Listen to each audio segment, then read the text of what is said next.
Sewage treatment प्लांटला आपण आता जी quantity काढतो ती कशी घेतो approximately? 80% of treated water, supplied water will be the sewage water.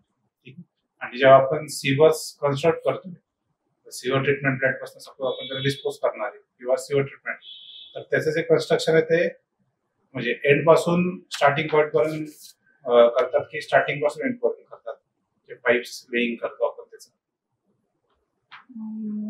नाही सर, एक्झॅक्ट आयडिया नाहीये, पण ग्रॅव्हिटी थ्रू म्हणजे फॉर ग्रॅव्हिटी केलं जातं सीवेज ट्रीटमेंटचं जे आहे ते.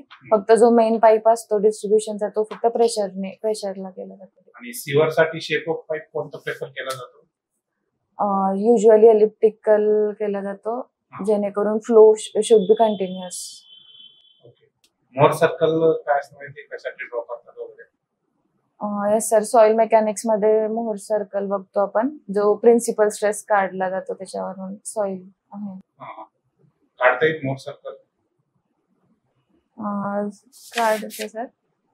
येतो का? येत असेल तर सांग. हा, सपोज एक पॉइंट आहे, त्याच्यावरती एक वॉटर मध्ये पॉइंट आहे 1 मीटर डेप्थला आहे, तर त्याला जो स्ट्रेस असणार त्यासाठी मोहर सर्कल ड्रॉ कसा येईल सांगा?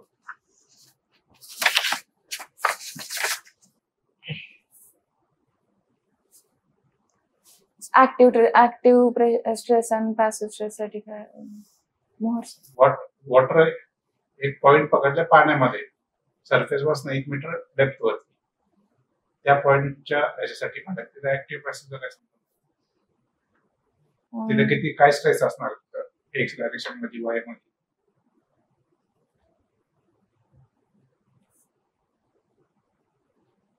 सर त्याची आपण हायड्रॉलिक प्रेशरची डायग्राम काढतो आधी.